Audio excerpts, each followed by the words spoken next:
Marco, vamos lá. Me responde uma coisa. Existem exercícios de teatro que a gente pode usar para perder a timidez? Sim, existe. E, aliás, o método é todo baseado em exercícios teatrais, né, e análises através da psicanálise. Então, exercícios sim, e são bem simples e básicos. Por exemplo, um exercício muito funcional é você diariamente, todo dia, cumprimentar alguém, ou no elevador, ou você passou na recepção do seu trabalho, ou passou na recepção do seu prédio, ou na rua. Você procurar sempre sair dessa zona que você vive, de não falar com ninguém, de ser tímido para falar com pessoas desconhecidas, para uma zona de desconforto, né, digamos assim, que é você forçar, dar um oi, boa tarde, tudo bem? Porque isso aí parece óbvio, né? E é óbvio, é simples, mas que é muito poderoso. Por quê?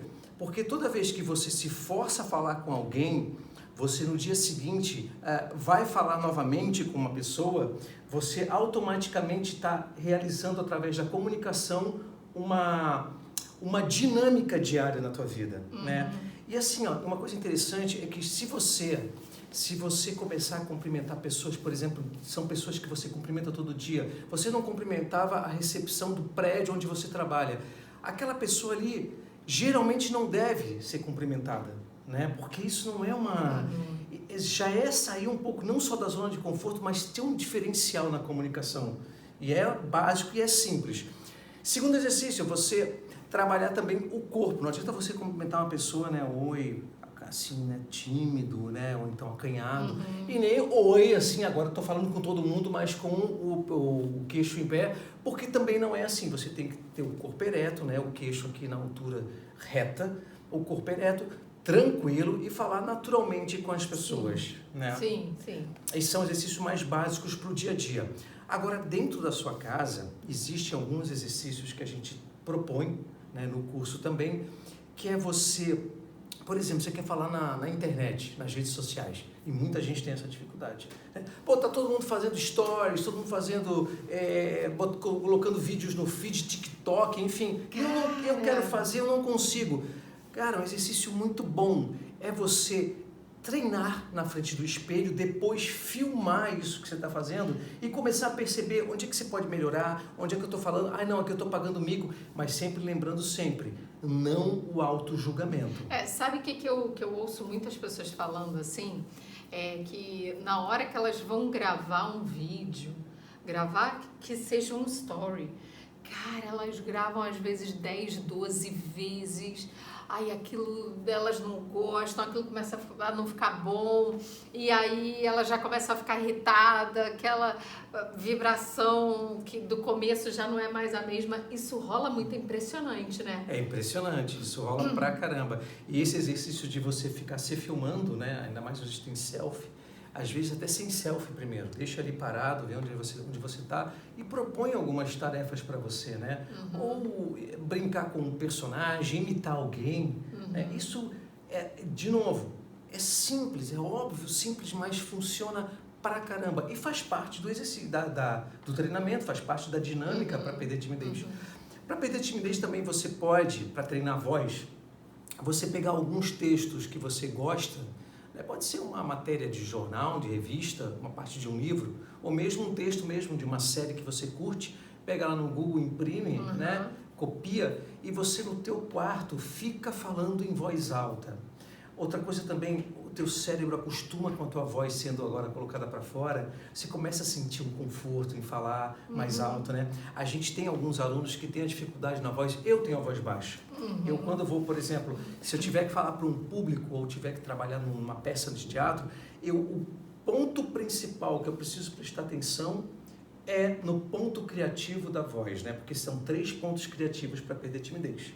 O ponto criativo do estado da arte, o ponto criativo do corpo e o ponto criativo da voz.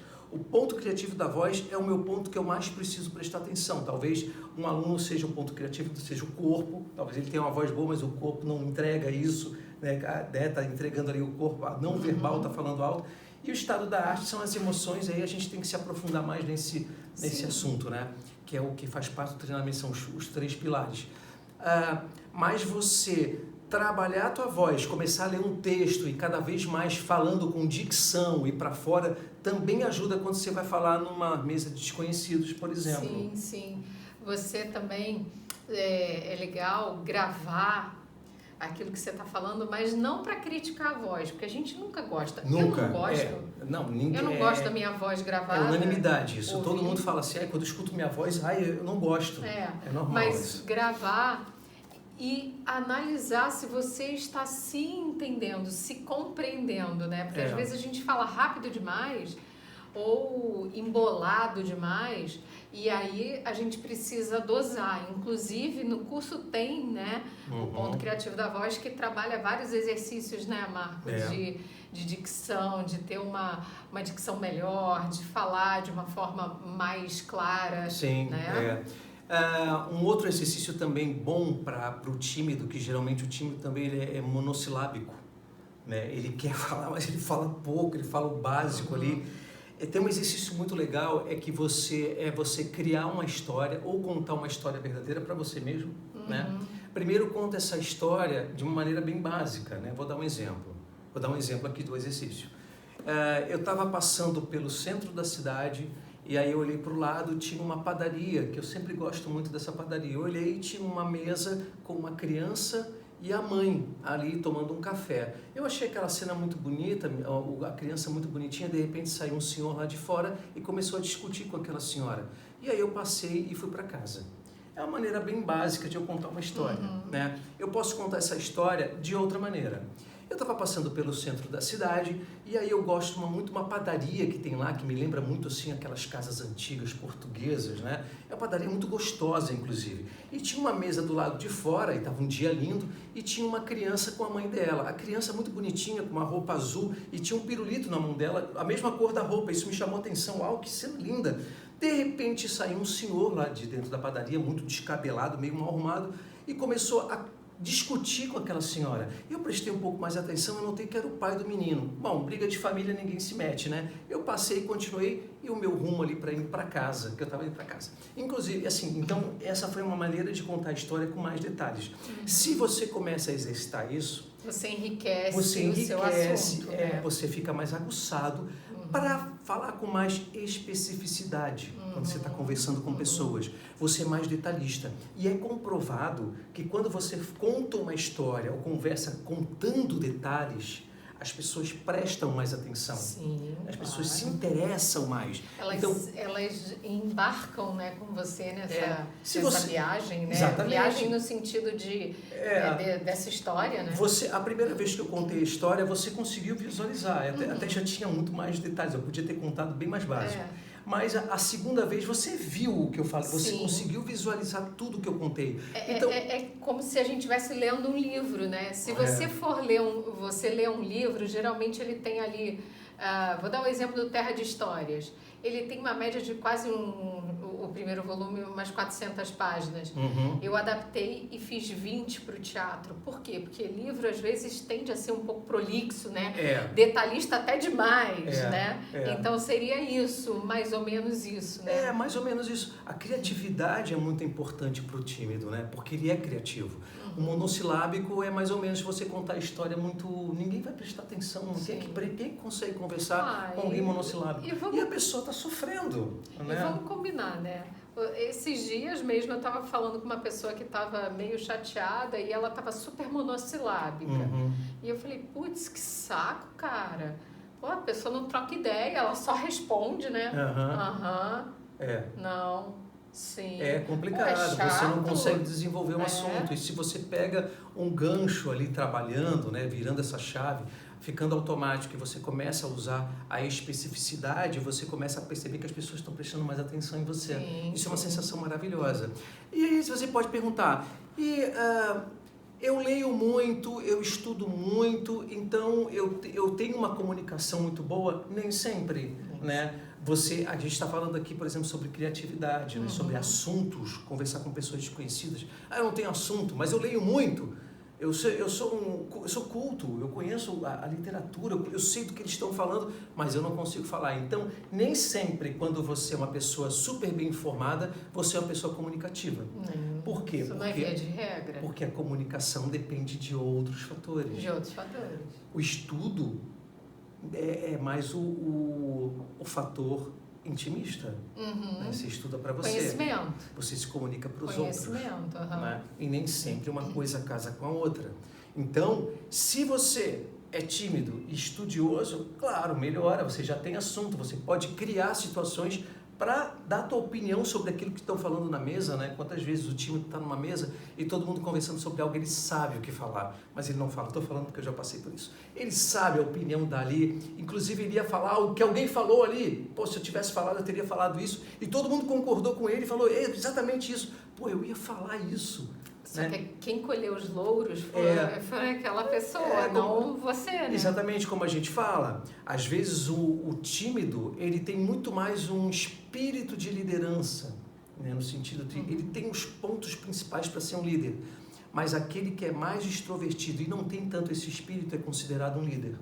Porque ele põe para fora. As pessoas olham para ele. Ele se comunica, ele fala com as pessoas, ele interage, né, com todo mundo. Ele fala, ele está contando histórias. Isso é fundamental, né? Você precisa interagir.